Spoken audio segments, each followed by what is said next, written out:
il n'y a pas de polémique en soi, parce que si le président le décide, eh bien, l'administration suit, peu importe ce que va dire Israël ou un autre pays. Oui, complètement. Et surtout avec un président comme Donald Trump, on le sait, qui supporte assez mal la contradiction, surtout au regard du soutien très très fort que Donald Trump a apporté à Israël et aussi personnellement au Premier ministre israélien avec sa lettre récente, notamment demandant à Yitzhak Herzog de lui accorder une grâce. Donald Trump peut véritablement imposer ce qu'il souhaite à Israël. Et Benjamin Netanyahou sait que sa marge de manœuvre est assez limitée. La question, Sébastien Lévy, c'est que on ne va pas rentrer dans les détails complètement, mais il y a la loi normalement stipule que les États-Unis doivent protéger leurs alliés qui ont acheté des F-35, en l'occurrence, par exemple, la Grande-Bretagne ou Israël. Mais le président a le droit d'outrepasser la loi. C'est bien cela.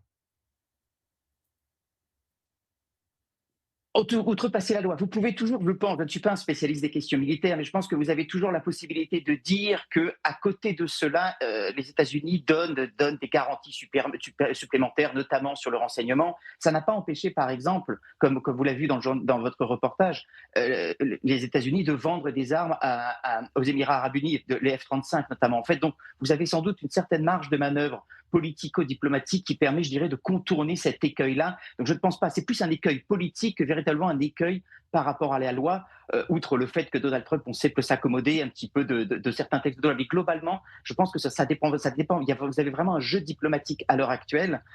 Et encore une fois, le soutien américain est dans la balance et Israël ne va pas en fait se mettre en travers de cette décision de l'administration Trump.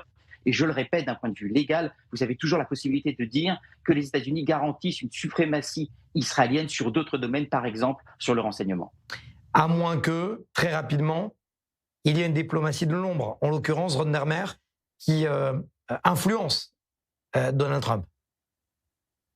Alors, effectivement, Ron Dermer, on le sait, vient de démissionner, mais on sait que c'est vraiment l'émissaire personnel de Benjamin Netanyahou aux États-Unis, donc il continue d'avoir un rôle officieux extrêmement important.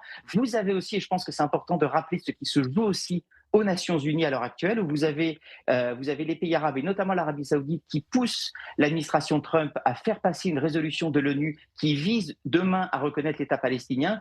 Il est possible que ce soit aussi un jeu diplomatique où l'Arabie Saoudite fasse pression sur ce texte de l'ONU pour peut-être juste obtenir les F-35. Et vous avez peut-être Israël d'ailleurs qui va dire, écoutez, on est prêt à lâcher sur les F-35 parce qu'on ne peut pas lâcher sur cette résolution de l'ONU. Donc vous avez effectivement sans doute énormément de diplomatie de l'ombre à l'heure actuelle. Et les F-35 font partie de ce qui se joue en ce moment entre les deux alliés d'Israël, c'est-à-dire l'Arabie Saoudite d'un côté, des États-Unis, pardon, l'Arabie Saoudite d'un côté, Israël de l'autre, et les États-Unis qui manœuvrent entre les deux. Et donc chacun, je pense, essaye de jouer sa carte à l'heure actuelle.